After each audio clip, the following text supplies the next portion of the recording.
to Ill-Equipped History, where two best friends talk about history. I'm Morgan. Here with my co-host, Emileigh. Today. Hey, guys. Who has already cracked herself up. At what we talked about before we started recording, so this is where we're at. She was gonna be silly and then made herself laugh at the prospect of being silly, and now she can't do it.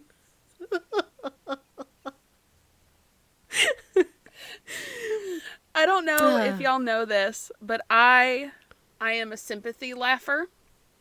Nick and I could be in which we don't argue a lot, but we could be in a heated discussion.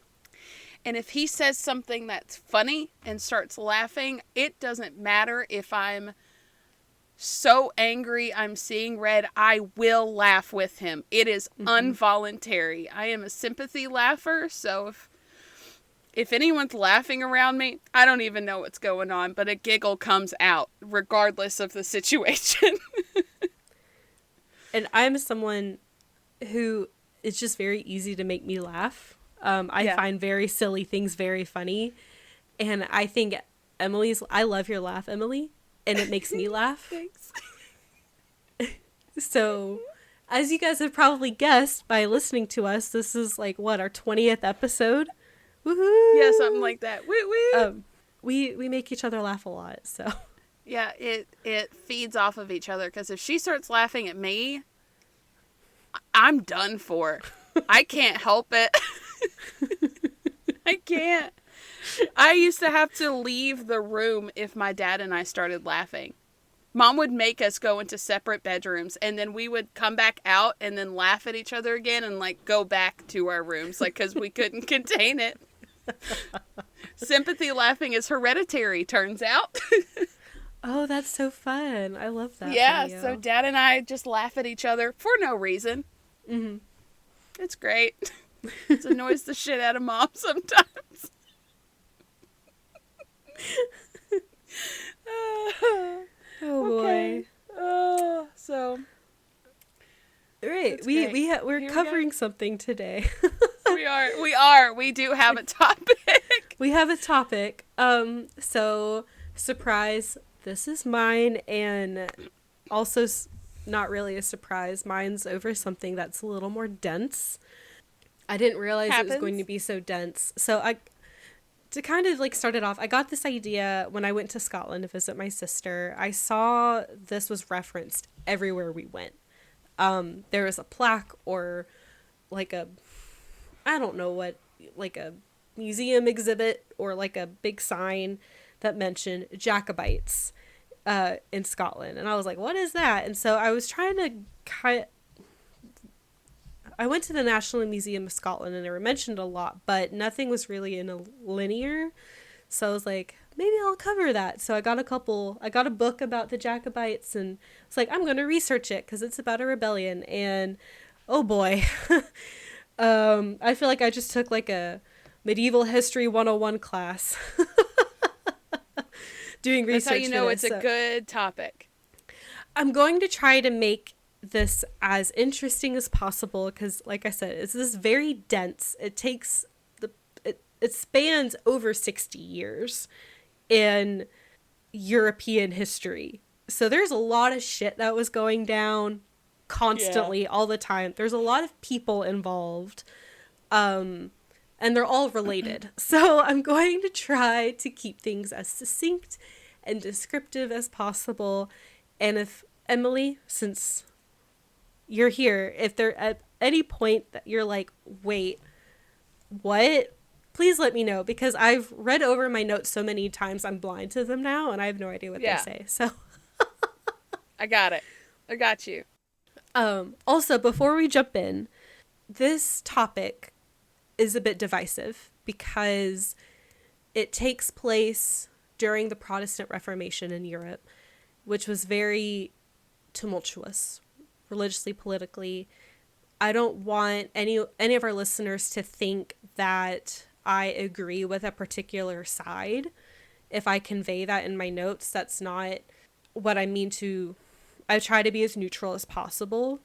It's a very complex subject. So, we might make a joke here or two, but, I am not Catholic or anti-Catholic. I'm not Protestant or anti-Protestant. But a lot of those themes come up in this topic. And I know religion can be a very touchy subject for a lot of people. So I want to approach this topic with some levity, like as we go forth our skit, but I am also trying to be as neutral as possible as I convey the events that happened, because there's a lot of shit that happens in this. So, right. And just like the Battle of Athens episode, we are just reporting history as we find it.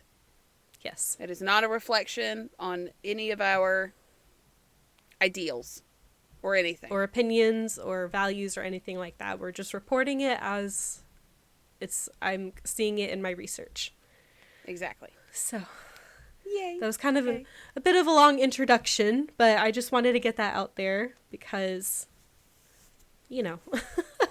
our topic kind of starts off silly, and I don't want people to be mad. Also, I grew up Catholic and my family's Catholic, so I am not a Catholic, but no disrespect to Catholics or Protestants. So anyway, let's get started. Okay. England, 1688. The Protestant Reformation has swept through Europe, and England is largely Protestant now. To the chagrin of many citizens in England, James II, who is Catholic, is on the throne. Man, I am so tired of old Catholic King James. I hate Catholics. I can't wait until his daughter Mary becomes queen. She's a Protestant like me. Hate to burst your bubble, my guy, but James just had a son. Even worse, he was baptized Catholic. Damn! We'll have another Catholic monarchy. I know who we can call.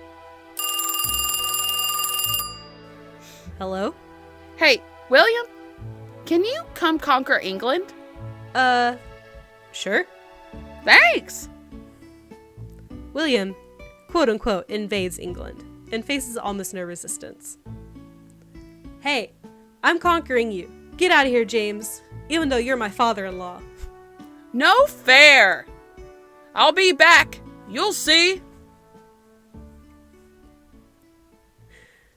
So yeah, that almost basically happened. Why did I put my hands on my hips? Did you see that? No, I could only see like your head and shoulders, Damn. but you were feeling that defiance, that sassiness. Was acting. It's called acting. Anyway, go ahead.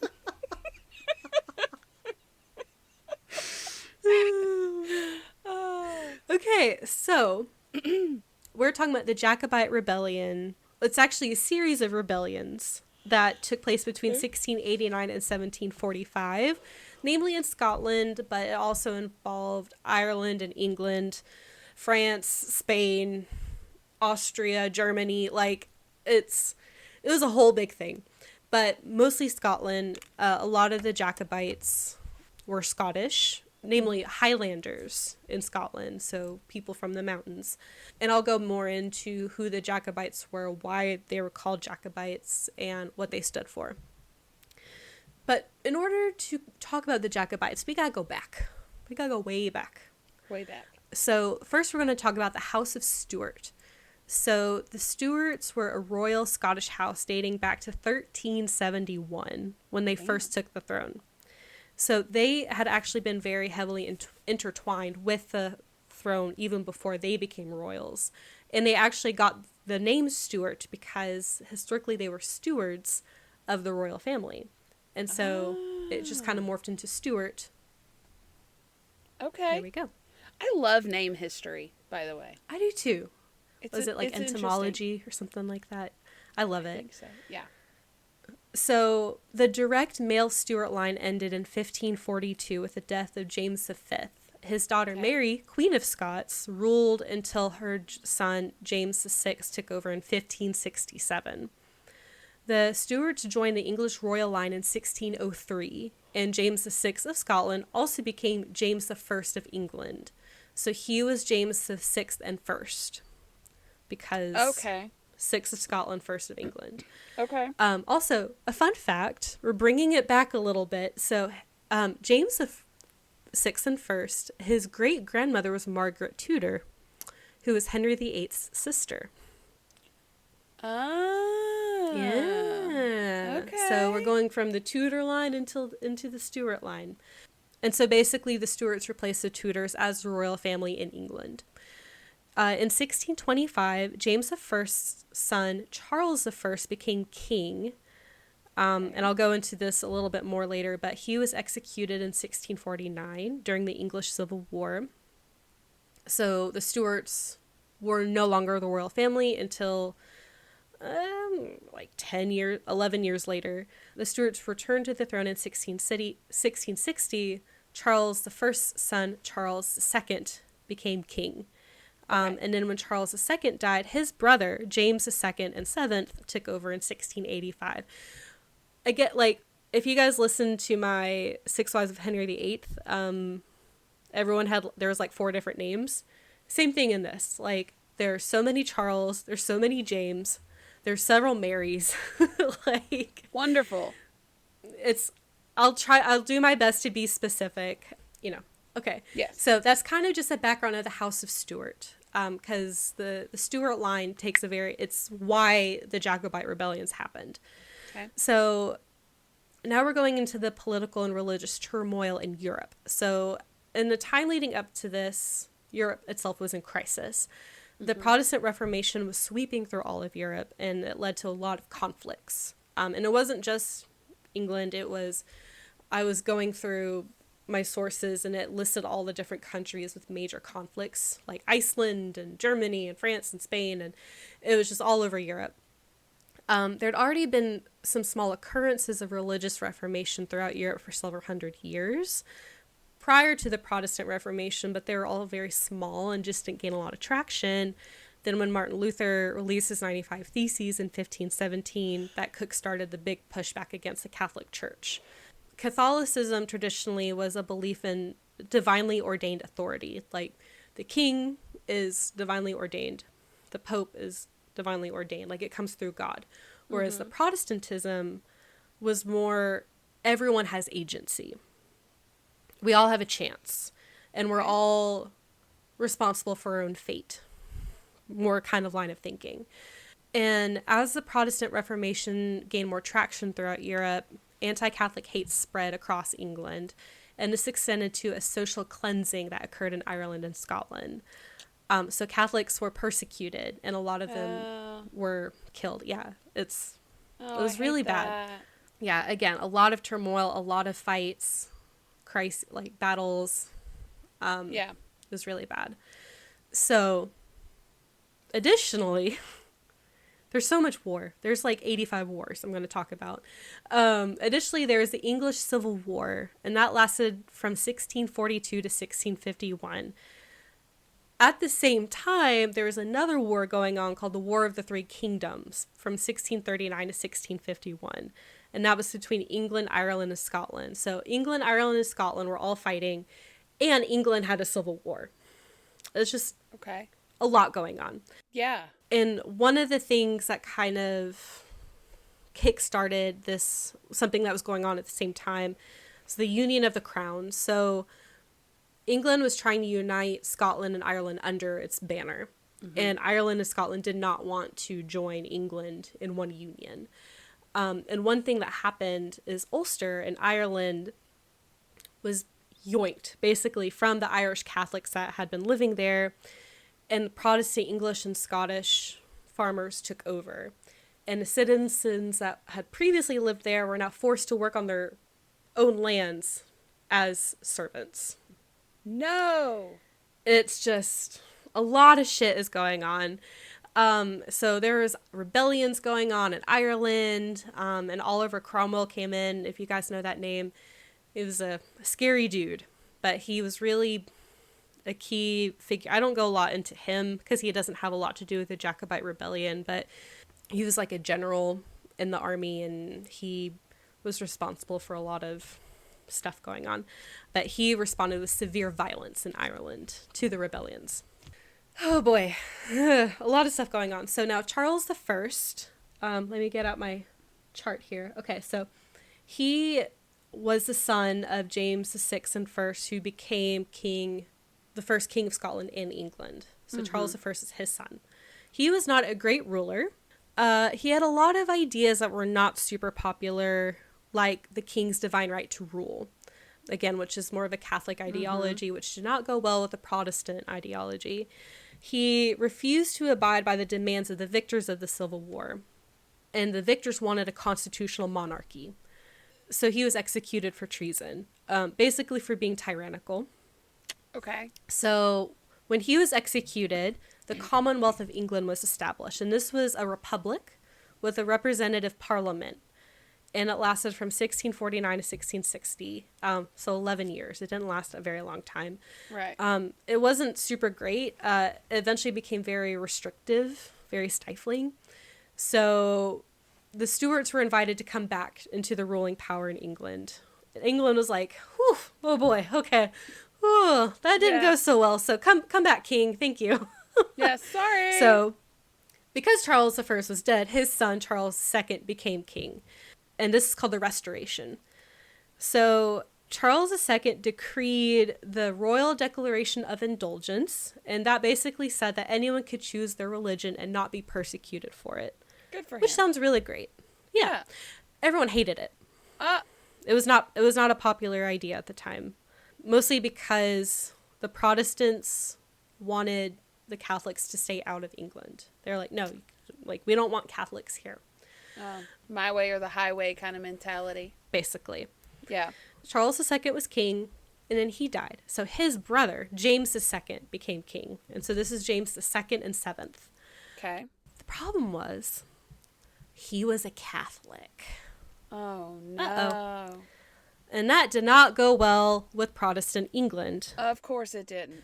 So people were like, they're not happy about it. But his daughter, Mary, was Protestant. So they were like, okay, like, we'll just wait until he dies and then Mary can take over. And she's Protestant, so she'll be queen and everyone will be happy. Right. Which is kind of what we touched about in the very beginning of our skip. But James II had a son, and he was baptized Catholic. And so everyone's like, oh no, the return of the Catholic monarchy to England. Oh no. Oh no. This is not good. And people were trying to make it illegal for Catholics to take the throne. Like, it's just a whole big thing. And so actually the argument resulting from all of this going on created the first political parties in England, the Whigs and the Tories, which I think they're still the prevailing political parties in England to this day. Oh. And my sources go more into like which sides the Whigs and Tories were on. Right. I didn't really go into that. Sorry, I lost my place. Okay, so now we're getting into what's called the Glorious Revolution. James the Second and 7th, who was the Catholic king, no one liked him. And honestly, he wasn't super great, but nothing could really be done about him because it's not like they can impeach him. So James the Second wanted Catholics to be equal members of society and publicly supported them, which, again, was in opposition to the majority of the populace. And this was paired with the fact that he was bullheaded and he would not see compromise and he didn't understand the nuances of public opinion. Like, people, he was like, I don't care what the public thinks. Like, I'm the king and I can do what I want. And that pissed a lot of people off. And he was vehemently against Protestantism. And that actually, he would, like, upset his Catholic citizens. Like, his Catholic supporters are like, you need to chill about your hate of Protestantism. Oh. It was really that's vehement.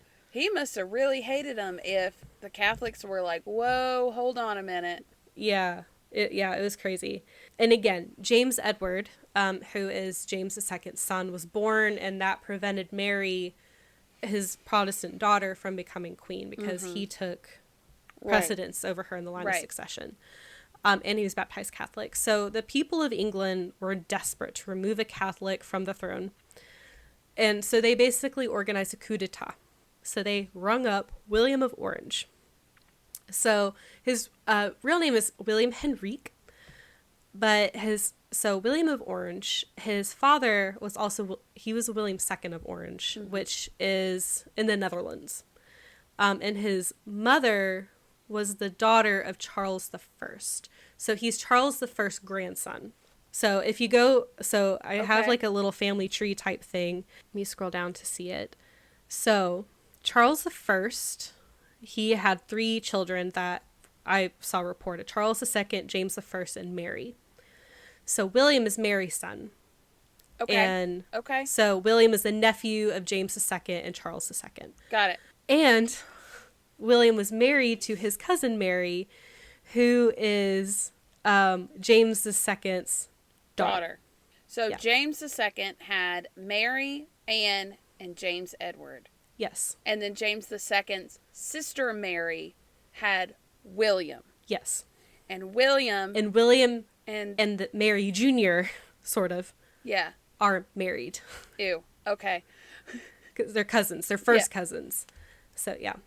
Anyway, so sorry, that's very confusing because again, there's like 3 names, and they're related, so very confusing. So he was the current king's son-in-law and nephew. Son and nephew. So yes. So he was from the Netherlands, and he was already 4th in line to the throne, based on everything that we just talked about. Okay. Most importantly, he was Protestant. Okay. So, a group called the Immortal Seven, which was a group of 6 lords and a bishop, invited William to invade England. They're just like, hey man, can you come invade? Could you do us a solid? Mm-hmm. Yeah. And he was like, sure, I wanted to do it anyway. So twist my arm. Twist it. Yeah, right. He brings the largest fleet ever to invade England. Oh my God. And no one fought against him. I wouldn't. He literally just walked through England. Like, there was no resistance. Everyone's like, yeah, come on in. He usurped James. Yeah. And How he became king. Shitty of a king do you have to be for your people to be like, nah, we're not gonna fight for you. Nah, we like this guy better. James's own army did not take up arms against William of Orange. Oh, they were probably relieved. Like, oh, Yeah. Thank God. James II was not liked at all.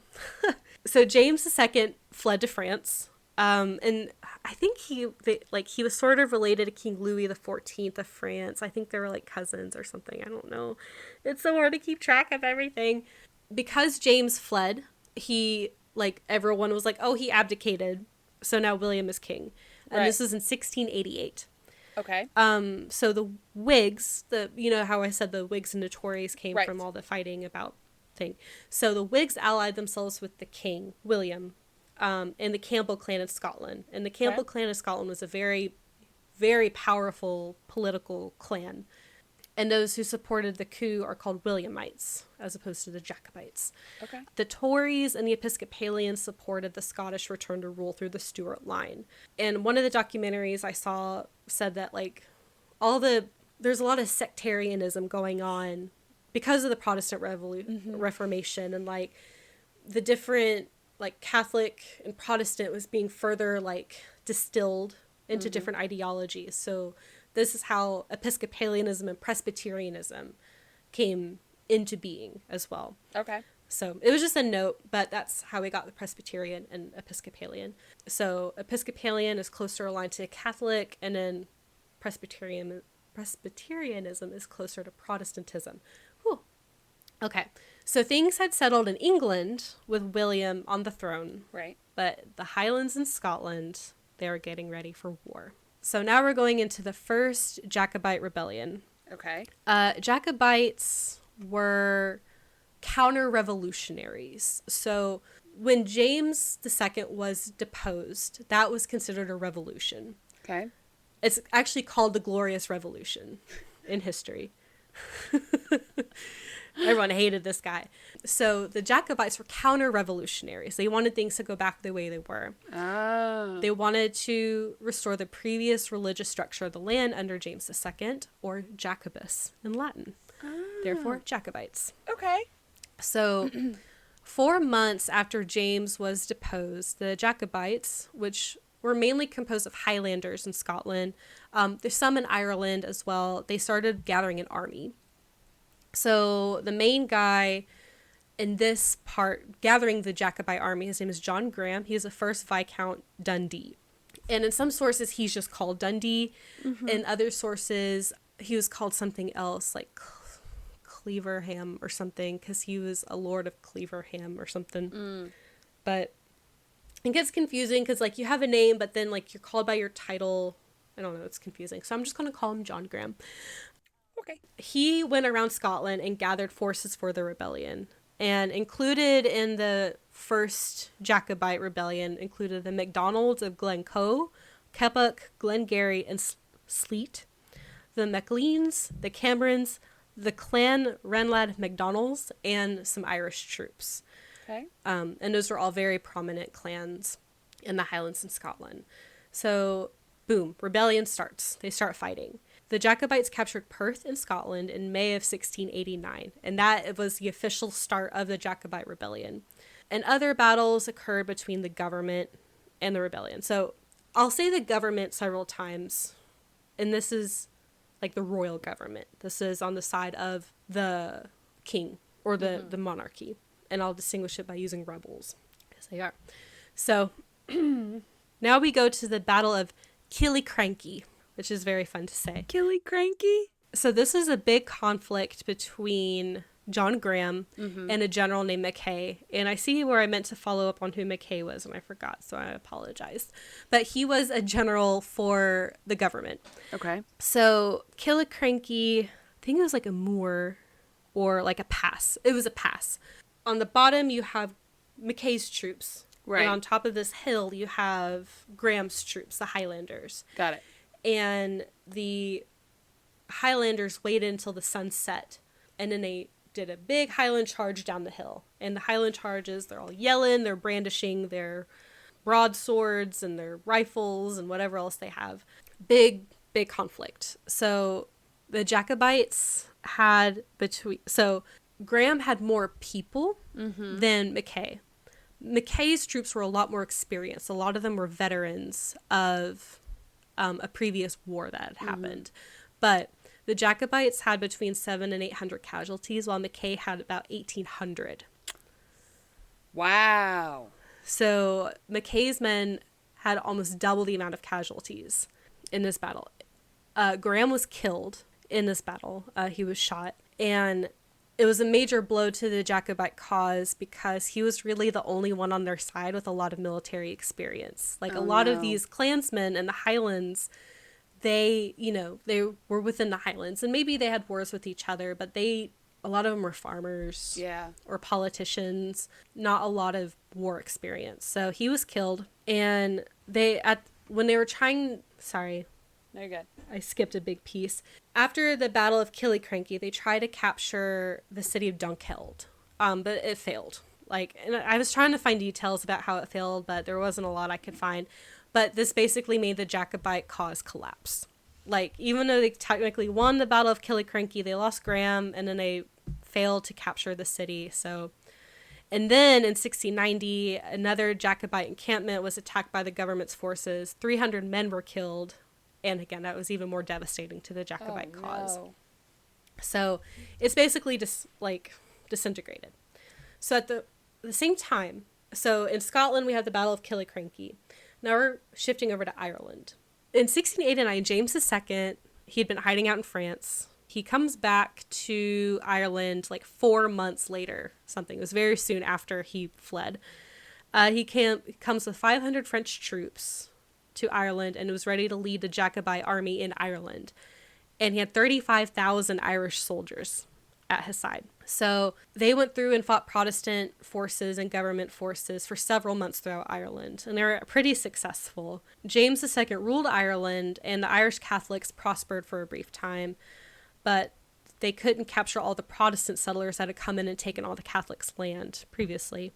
So William of Orange, who's the current king, he was sick of this shit. He was like, I'm tired of these Jacobites.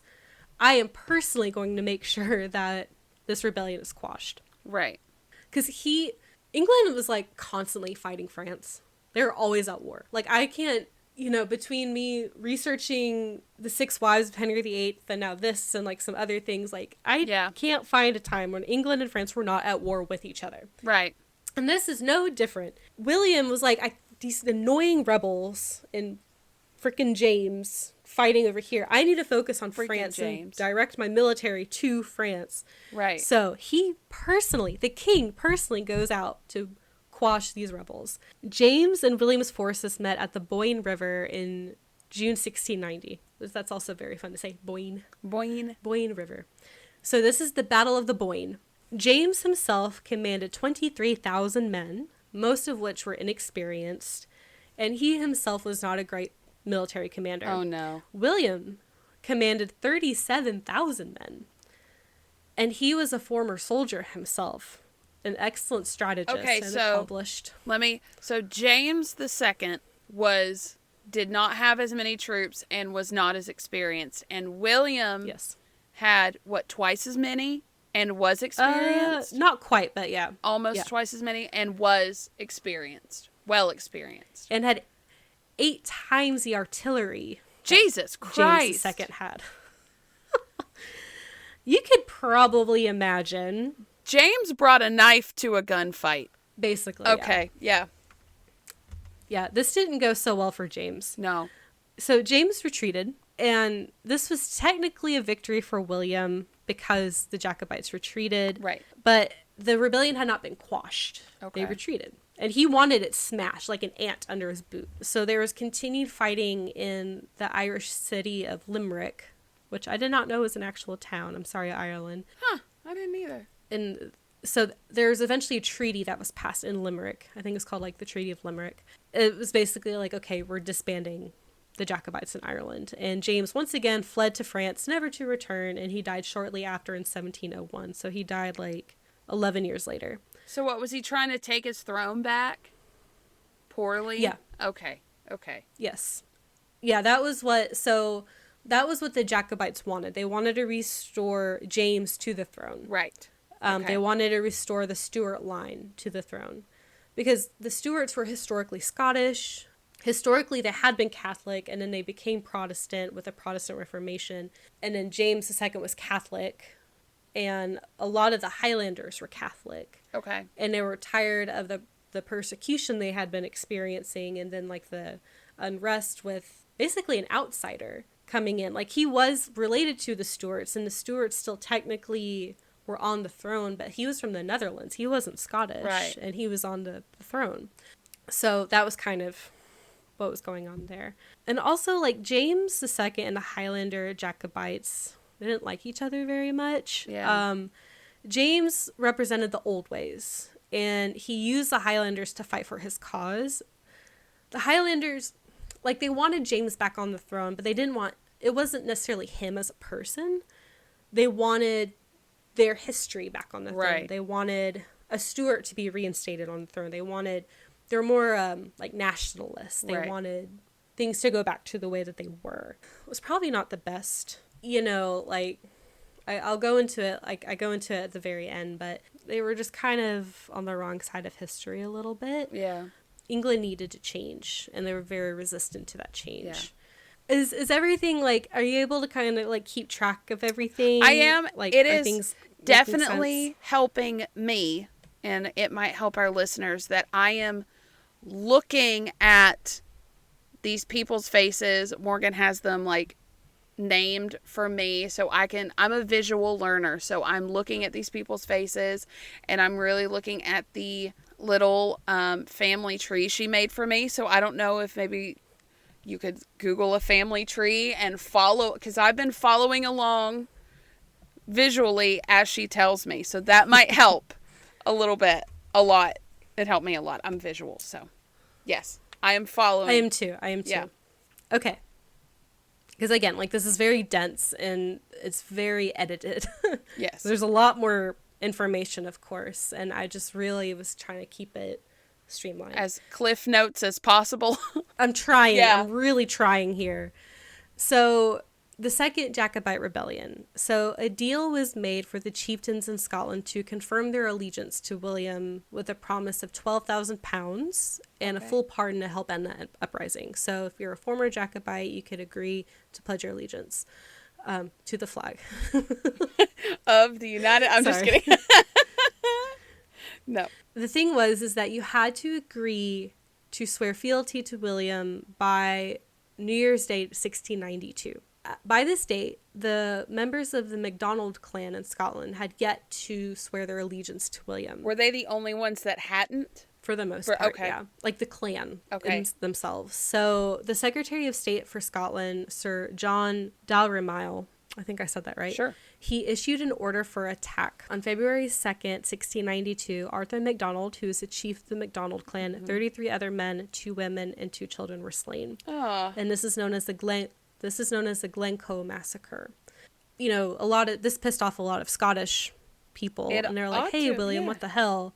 And he was like, "Okay, I'll look into it," but it never really went anywhere. Like, I think the guy that like made the order, he didn't really get into trouble. Like he was named, but like he never faced a lot of consequences that I could find. It was just kind of pushed under the rug a little bit. So in 1701, the Act of Settlement was passed, and this decreed that only English Protestants could hold the crown.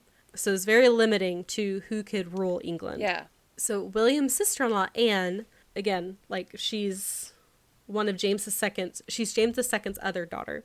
She became queen in 1702. Unfortunately, she had like 17 miscarriages. Oh, bless her heart. And she never produced any living heirs during her reign. But the United Kingdom was born while she ruled. Okay. So it was the official unification of Ireland, Scotland, and England while she ruled. Okay. Queen Anne died in 1714, and because of the Act of Settlement, the throne was not passed to the next male heir. It kind of skipped around a bit, and it ended up being transferred to Princess Sophia of Hanover. And she was James VI and first granddaughter. And he was the king that became king of Scotland and England. So James the 1st and 6th granddaughter. Mm-hmm. And Sophia. And as a recap, James the 1st and 6th was Charles the 1st's father. Yes. And Charles the 2nd's grandfather. So yes. Sophia and Charles the 2nd were cousins? If I'm looking at this right. I didn't see how it, right. Like who her parents were. But in some way, Sophia is James the 1st and 6th granddaughter. Yes. Got it. Unfortunately, she had died 2 months before Anne had died. So the crown ended up going to her son, George the First. Okay. Of Hanover. And so this starts the I don't know how to say this, Hanoverian rule of England. And so it was like George I, George II, George III. Right. And actually the Hanovers ruled England until the Windsors took over. And the Windsors a current royal family. Ah, wow. So, okay. So he became king in 1714 and he was German. So now Germans are a German king is on the throne. And at this time, England became more of a prime minister ruled state. And it became a constitutional monarchy. Okay. So you had like the figurehead, but you also had a constitution, you had a parliament, you had a prime minister that kind of runs the day-to-day things. The monarchy is more of like a figurehead at this point. Which ironically is what like they wanted during the English Civil War, but they must not have done it right the first time. Well, they wanted one, and that's why they executed Charles I, because he said no. And then they had the Commonwealth, and then that didn't work, so they went back to the monarchy. Right. But now we have a constitutional monarchy. Right. So because now there is a German on the throne, Jacobite support went back up again. Like a lot of the traditional nationalist Scots were like, no, we need a Scot back on the throne.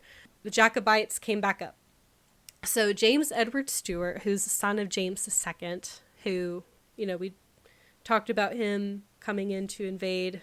He was hung out in Ireland for a while. Right. William kicked his ass at the Battle of the Boyne, kicked him out again. Right. So this is his son coming back in. Okay. He wanted to try to win the throne back for his family. He even appealed to the Pope and was like, please, please. And the Pope was like, sorry, man, can't do anything for you.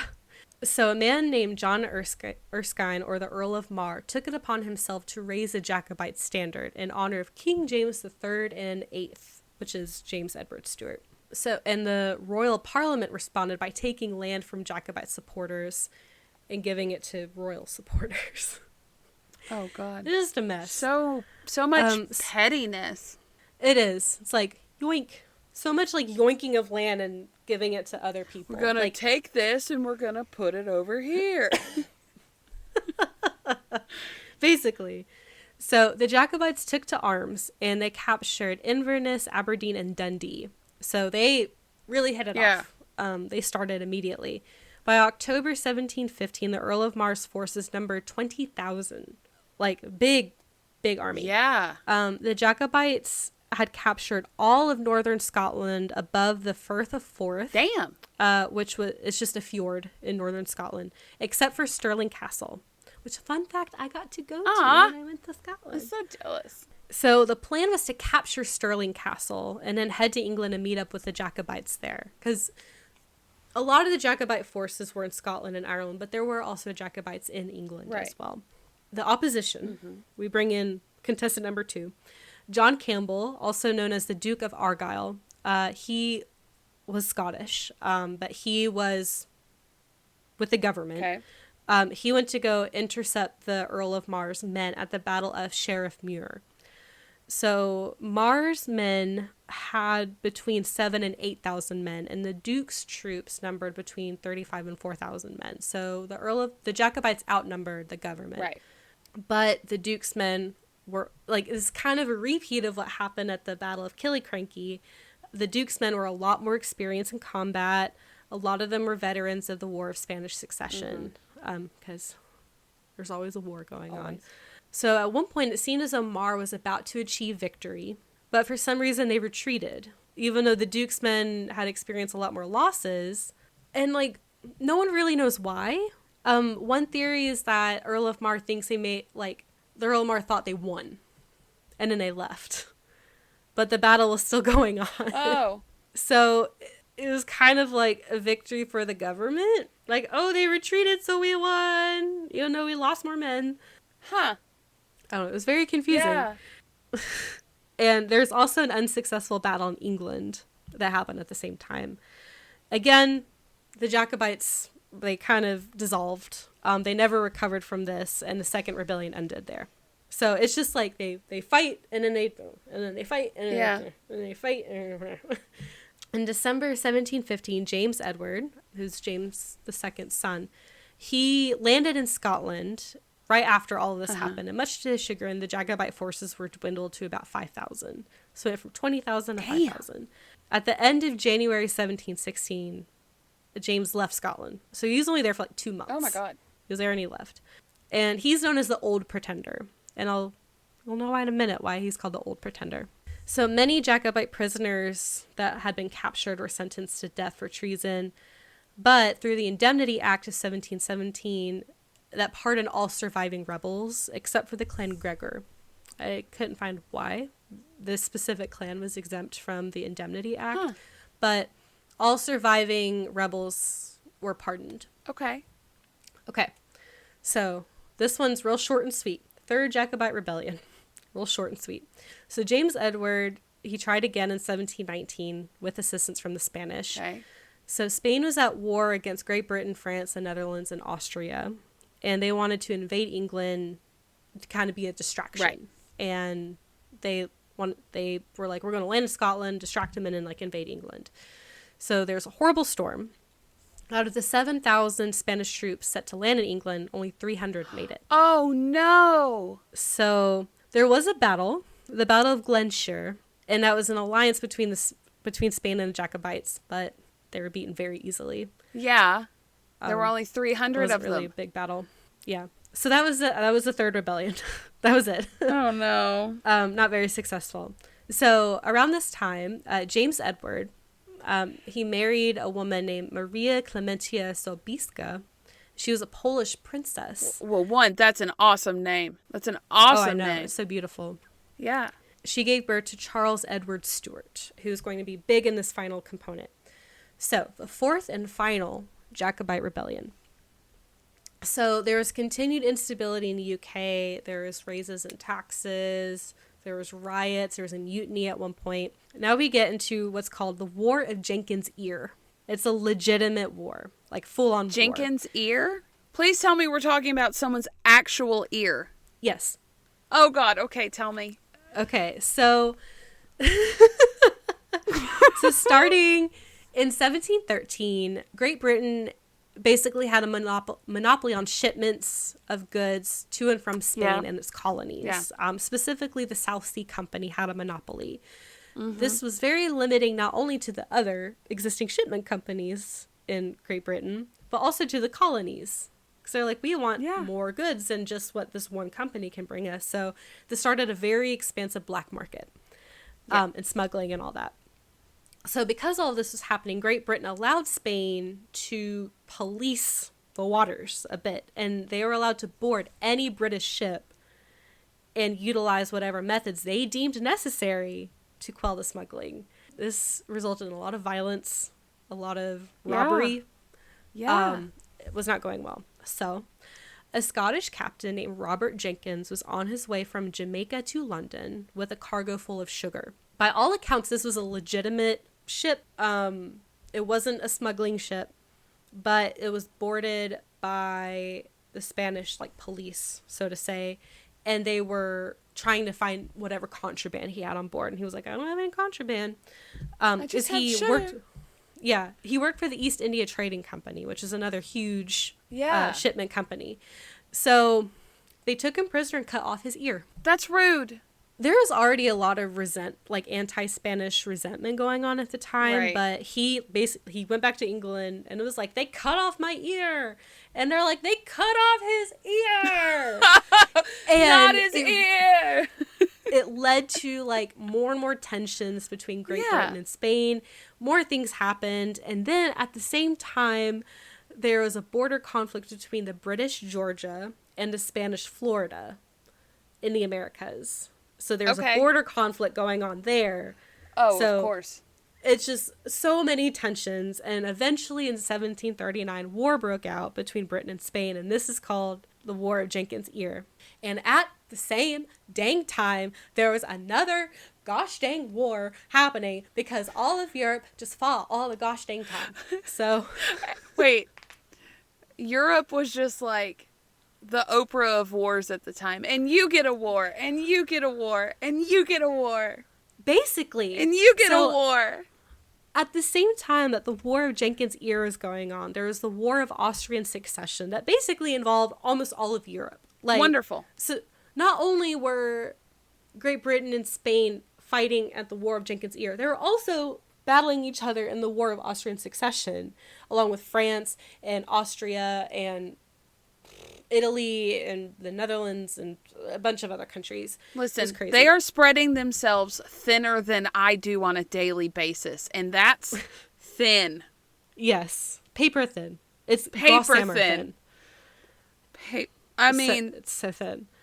Thin. So this was a series of war, they're all related in a way. I'm not going to get into it because I try to look through and it's just so much. But basically, the War of Austrian Succession consisted of the War of Jenkins' Ear, the Battle of Prague, King George's War, which that took place in the Americas. It was France and Britain and England, or France, England, Spain were all fighting over the Americas and its resources.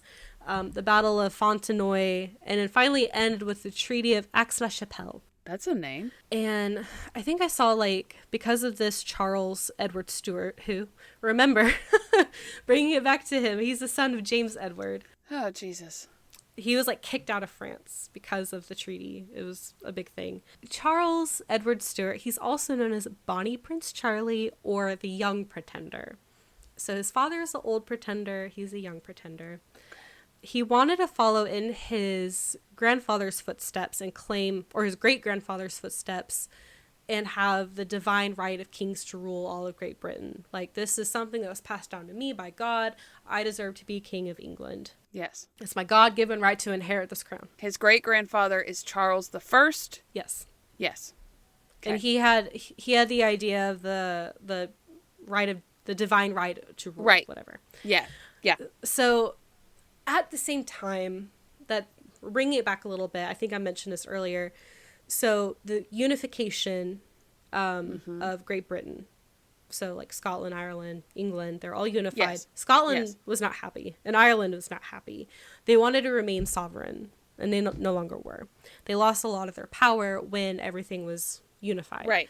And there was also, so Jacobite support came up again. And at the same time, there was a shift in who made up the Jacobites. So with James II, it was more like Catholic Highlanders who wanted a Stuart back on the throne.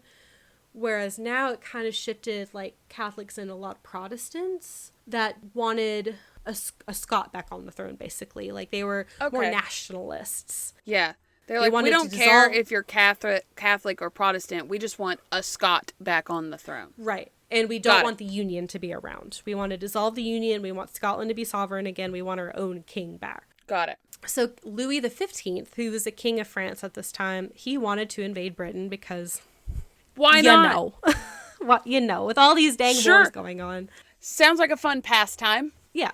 And he was like, why not try to restore the Stuart line back to the throne? That could only benefit me. So, because they had like all these treaties and stuff. I didn't write them down because there were so many. But like Stuarts and whatever. So in 1744, he told James Edward that France was going to invade at Dunkirk. And James was like, cool. So Charles was like, ooh, I want to go. So he like secretly like snuck in with the French troops going. So Louis XV had gathered about 12,000 troops to invade England, but a lot were lost at sea again due to storms. That's Mother Nature telling you something. You gotta stop. So he canceled the invasion, but he also declared war on Britain officially. I don't know. I don't think... Is that how that works? Sure. I don't know. I'm just going along with it. It was a long time ago. It was a different time. It was a lot of battles, a lot of war. But this did not deter Charles. He was like, I'm going to try to get to Scotland. So he was eventually able to gather enough weapons, and he got 2 ships from the French I wrote 1945. That is not right. 1745. As they were on their way, they were immediately confronted by British troops, and one of the ships was lost. Of course it was. So Charles just made it to Scotland, like just skin of his teeth. Current Jacobite supporters. Current Jacobite supporters that fought since the first rebellion were even like, hey, Charles, like, I don't know, like, maybe you should just go back to France. Like, we've tried this 3 times already and it hasn't worked. And he's like, no, we're gonna try again. So he eventually garnered enough support for a 4th and final rebellion. So in August of 1745, the Jacobites yet again started capturing cities, starting with Perth. I think each time they captured Perth first. September 17th, so about a month later, Charles and his Jacobite forces entered Edinburgh unopposed. So they just walks into Edinburgh. They don't capture the castle because it's owned by the government, but they just walk into Edinburgh and basically like take charge. They take over it. I couldn't figure out what was going on there. Why? I don't know. But James was declared king. And Charles was named as his regent at this time. I don't know how they did that without having the actual castle, but I don't know. Edinburgh is a big city, so... So shortly afterwards, the Jacobites found victory at the Battle of Prestonpans. And then after this, Charles declared 2 acts. First, the dissolving of the Union and the nullification of the Act of Settlement, which decreed that only English Protestants could have the throne. So he was like, no longer these 2. I declare them dead. But they're not actually... Because he could do that. But they're not actually he's not the king, right? No. He just says he was. No, not at all. Yeah, he says he is. He declared himself. So he threw the biggest hissy fit and was like, no, I'm the king. It's me. And I declare. Yeah, basically. And I hate them. Like, honestly, the actual king, George, was like, I mean, he wanted to quell the rebellion, but like he wasn't as invested as like William was, who personally took charge to like fight. So, but you know, they did start facing resistance by the government. So also at this time, because you know all these things were going on, the Jacobites started receiving a little bit of French support. They got a little bit of money, some weapons, and the acquisition of an envoy named Marquis d'Aiguille. I don't know if I said that right. I don't know, but I like it. It's D'Eguilles. I know French is different, so I assume it means d'Aiguille. I don't know. Marquis d'Aiguille. I think that sounds nice. And I looked him up, and literally, like, this is the only part of his Wikipedia. It's like he was the unofficial envoy to Charles I and those Jacobite Rebellion. That's all it says? That's all he did. Yeah. So he's basically like a representative, like a liaison between the Jacobites and France. But things still weren't super great. So a lot of the Scottish people, they wanted defenses put in place because they're like, the English are going to attack us. We need defenses in place. And Charles is like, invade England. Depose the Hanovers and regain the French support and dissolve the Union. That's all we're going to do. No strategy, nothing. Just... Not really, just like invade. The Irish Jacobites were very supportive of this because they also wanted to be sovereign again. So they're like, cool, man. And then the Scots were like, okay, whatever you say. So on began the invasion of England. Charles' forces, led by Lord George Murray, captured the fortress in Carlisle, which is in England. It's like right across the border. It was all maintained by old people, though. Like the article I saw literally said elderly veterans. Oh, no. So it was very easy for them to take over. And so the Jacobites captured the Carlisle fortress, and the Scots were like, great, you proved your point, come back to Scotland. And Charles is like, no, we have so much support from English Jacobites. Like, they're going to join us. We just have to get to the city called Derby. And everyone's like, okay, fine. So the Jacobites continued their march into Derby. No English Jacobites emerged. And Charles later admitted that he lied.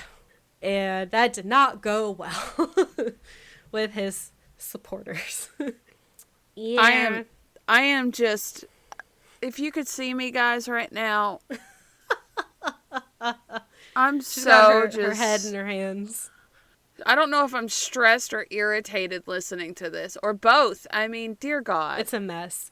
So Charles did have a council who, they were the ones that were like, hey, like, maybe you should come back. And he's like, no. And they're like, but really come back. So at this time, government forces were starting to move. And there's two forces that they were worried about. There was General George Wade and his troops, and then the Duke of Cumberland, a.k.a. King George's youngest son, a.k.a. Butcher Cumberland. Butcher Cumberland? Now that's a reputation. Yep. If someone's coming after me and his nickname is Butcher, I'm going to a different country, a different continent. Bye. Yeah. Absolutely not. Charles' council was like, I'm scared. GTFO. And he was like, nah. So the Jacobites did eventually retreat because they were like, we don't want to be caught by the government. And it actually was strategic, but Charles was not happy. Like, he wanted to keep pushing, but the council ended up winning overnight. But the butcher was coming. I know. And there's also word that French forces and supplies landed in Argus, which is another town, but less than 200 men landed. Mother Nature is not on their side. So Butcher Cumberland, he took back Carlisle Fortress, and he executed Jacobite officers that were there. He was like, nope, bye. So chop, basically it's a butchering them. So as the Jacobites returned to Scotland, English and French troops did join in, and the total number of troops got to a little over 8,000. So not their highest number, but, a good amount. They tried to besiege Stirling Castle, which I mentioned earlier, did not work because it's considered the strongest fort in Scotland. So they were not able to besiege. Go big or go home. Yeah. And I mean, Stirling Castle, it's on a cliff, basically.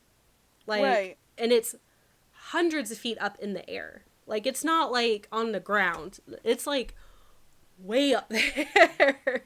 They did not build these castles to just be pretty. No.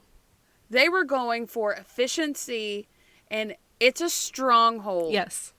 Duh. It's this, yeah. Oh, my God. It didn't work. So they ended up fleeing from Stirling. So as this is going on, Cumberland makes his way to Edinburgh.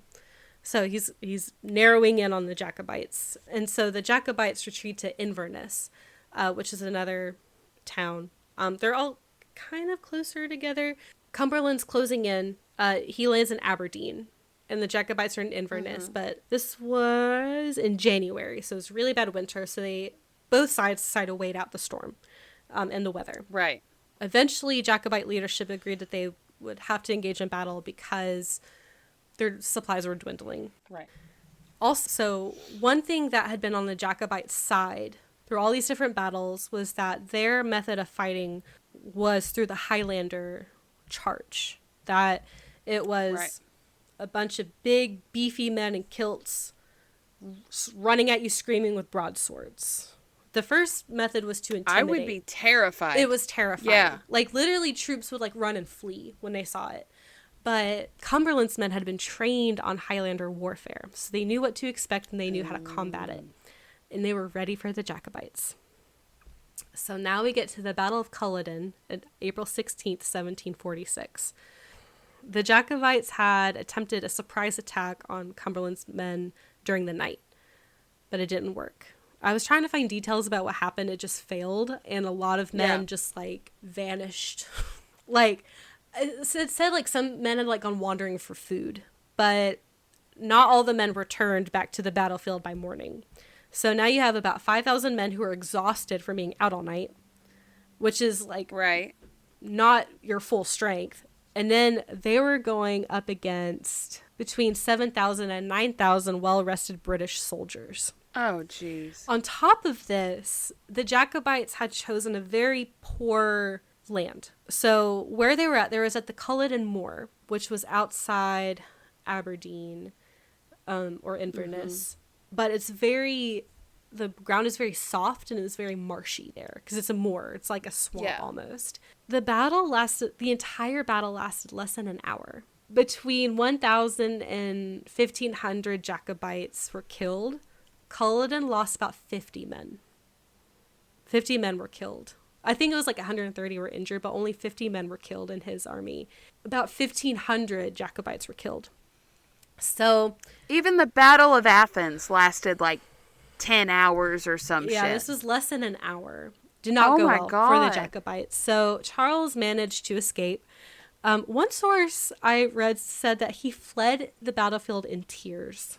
But I only saw it in one source, so I don't know if that's true. But he probably did. And he eventually made it back to France. He just pieced out. The aftermath. 3,500 Jacobites were eventually taken prisoner. Those that were not executed or died awaiting trial were sent to the colonies. And I think this was in the Americas. So they were still the colonies at this point. They just sent away. Just like, bye. You're no longer allowed here. Yeah. Charles' brother, Henry, he became an ordained Catholic priest and is really pissed off Charles. He was like, you're giving up on our cause. And he kept trying to gain support for a new Jacobite rebellion, but no one humored him. And the wind has been knocked out of their sails. Yeah. Along with all the sails that are now at the bottom of the ocean because Mother Nature is like, please stop. Yes. Yeah. He eventually died in 1788. The source I saw said that he was embittered and alone. And he also like turned to alcoholism. So it didn't end well for Charles. Yeah. So after the rebellions, the British government really knocked down on the Highland culture. They were dedicated to destroying the Highlander way of life. They outlawed the wear of tartans, kilt. You couldn't speak Scottish Gaelic anymore. They were trying to eliminate their culture, which is really sad. Things do turn around later, but at this time it's just, they're like, nope, no more Highlanders. However, the success of the Hanoverian government against like the French, it allowed England to continue to expand, which depending on who you are and what country you live in is a good thing or a bad thing. But after this, the United Kingdom and Great Britain really expanded and really prospered under the Hanovers. So the documentary I watched said that if the Jacobite Rebellion had succeeded, the UK likely would not have prospered the way it did. It would have lost on a lot of opportunities that helped Great Britain grow, and Scotland would have been subjected to the fascist ideologies of France at the time under King Louis XV, 14th or 15th, depending on which time. But it just would not have gone well in history. Also, it mentioned that the Stuarts had helped industrialize the slave trade. So, yeah, it's not super great. And the Jacobites are like really just in the name of tradition and an archaic family just because it was their history and not really thinking about the good that could happen with change. Yeah. And eventually, there were still Jacobites around, but any kind of major movements were quashed because of the economic success that Great Britain was experiencing. And actually, the Battle of Culloden was the last battle to be fought on British soil. Ah, wow. Yeah. And then eventually, one source I saw said that Highland Scottish culture was able to kind of come back. So during the Victorian era, it was really embraced. And it was actually the invention of the Highland Games that came about at this time. Tartans came back and were celebrated. So I can't imagine how much was lost. The Scottish culture was allowed to come back, which was good. And that's the Jacobite rebellions. 60 years of lots of nonsense going on. That ended with a guy just throwing hissy fits, basically. Yeah. So. And, this is a good, example of just because something is changing and different doesn't necessarily mean it's a bad thing. Mm-hmm. I mean, the death of an industry, if we're just putting it into different terms, is that's the way we've always done it. Mm-hmm. Things have to change to move forward. Yeah. So, as much as I love all things Scotland, I am also a quarter Scottish, turns out. That probably wasn't the best way to go about things. Well, and this wasn't the majority of Scotland that were Jacobites. It was mostly just the Highlanders that really clung to the traditions. But a lot of Scotland, like Edinburgh and a lot of the major cities in Scotland, were supportive of, the changes in the monarchy, or they went along with it at least. Yeah, they were like, this is fine. This is fine. Yeah. So in the Jacobite Rebellion they tried 4 different times and they just never were able to succeed. But there's stuff about them all over Scotland. Almost every place I went mentioned them in some way, or there was some kind of historical marker. I saw in one of my sources at the site of the Battle of Culloden, there's a cairn there, and it's like a stone memorial that memorializes the battle there. Oh, but yeah, cool. I did a ton of research on this. This was, like I said, a very dense subject to go through because there's so much that happened. So many people, so much political bullshit that happened. It was very hard to keep straight. I literally had to draw diagrams for myself to keep track of things. Well, I am very thankful you drew diagrams for me because that saved me. Yeah, I really needed it. A bunch. I needed it for sure myself. I had when I was going through and it was talking about everyone who's related and stuff, I got a Post-it note and I drew a family tree on this Post-it note and I kept referring back to it as I was taking my notes. I was like, okay, so James II is Charles I son, William is my sources. I bought this book when I was in Scotland. It's called Bonanzas and Jacobites: The Story of the Silver Glen. It's mostly about a silver mine that just happened to be big while the rebellion was going on, and the owner of the mine was involved in the rebellion. I only read a little bit of it to get information about the Jacobites. But apparently I learned in this book a bonanza is actually when like a certain metal is discovered. Oh. It's a Spanish word. And then I watched a couple documentaries on YouTube. There's one that I saw. It's Inglorious Revolutions Explaining the Jacobite Cause by the Monroes, a Personal Voyage on YouTube.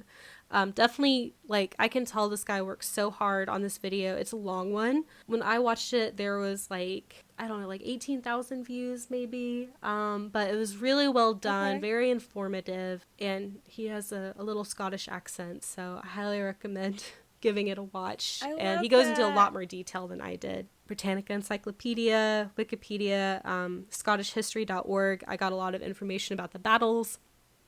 ThoughtCo.com. That kind of gave me a timeline, so I would use that as a reference and then like do research and make sure I didn't miss anything. Right. WarfareHistoryNetwork.com and then nam.ac.uk. I got some information about the Battle of Culloden from there. Those are my sources, and that is the story of the Jacobites. Thank you. Very condensed. Thank you for this very condensed story. I had heard of the Jacobites before. Oh, okay. In what setting? I just remember the name. I had no idea. I don't remember who it was or why or what or how I even know that. But I've heard it before. So I am glad I know now. I'm very glad I know now.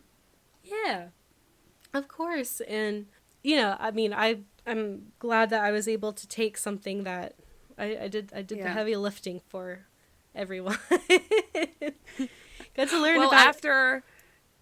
After last week's episode, maybe we needed something a little more serious because, good Lord. We needed it. I can't believe I got through this in one episode. I was for sure, it's going to be so many episodes. It's going to be 2 because there's so much information. And then when I was actually reading it, I was like, oh, okay. I'm getting through this a lot faster than I thought. You did a really good job. You did a really good job of like condensing it down to only the very necessary parts. So I feel like maybe you just did so much research that it felt like it was going to take forever. Y'all, I was swimming through this. I've been researching this for like 3 weeks. Oh my God. It took so long. And I finished it like right before we started recording. We were both last minute heroics-ing these. Faux show. All right, so follow us on Instagram at illequippedhistory. We have a Facebook group, Ill-Equipped History Podcast group. Yeah. That's right? Okay. Yeah, that's right. I remembered. We have an email. Send us a Gmail at illequippedhistory@gmail.com. No spaces, no dashes. Please rate us on your streaming service of choice. Share us with your friends and your family. Yeah. Like us, if that's possible, on your streaming apps. Follow or whatever it is. I don't know. Like, they're all so different. Yeah. They are. We hope you keep listening and, you know, don't wing ships. Don't wing ships. Don't wrestle alligators or punch lions. And, you know, if you have tried to do a rebellion 3 times and it just didn't work, you know, it's time to cut your losses, champ. Yeah, and don't... if you lost the majority of your fleet because of weather, the universe is telling you something. It's not meant to be, my guy. I'm so sorry. I'm so sorry. Good. I mean, good for you for trying, but like... Yeah. We applaud you for your efforts. If it happens more than once... Yeah, oh my God. There's your sign. And you know they weren't winging those ships. No. Those were well-built ships. Those were very well-built ships. I can't talk. Yes. Well, you did just do a whole episode on the Jacobites where everybody had the same name. So... Oh, Lord. I hope you guys were able to keep track of all of that, because it was James, Charles, James, Charles. Mary. Sophia. One Sophia. And one George. One George. And then his son, the Butcher. Oh, gosh, yeah. Butcher Cumberland. I'm scared of him. You should be. Like, he actually, I think I saw something, he earned the nickname Butcher. There's not really a better way to say this, by cleaning up after the rebellion. That's how he earned that nickname. Oh, no. Yeah, it was not good. And actually, like, he faced a lot of backlash from it, and he was kind of exiled. Because everyone's like, you are too violent. Like, this is a very violent time for all of us to be living in, and no one lives past the age of 45, but this was too much. That was a little much. It's a little much. So, anyway. Don't be like the Butcher of Cumberland. Become pirate. Unless you want to end up on one of those, like, Dateline shows or whatever. Yikes. No, don't do that. Don't end up on Dateline. Don't end up on Dateline. Love you. Be safe out there, guys. Yes. Enjoy some beer and nachos. If you can't drink beer, order the nachos. Right. Okay, bye.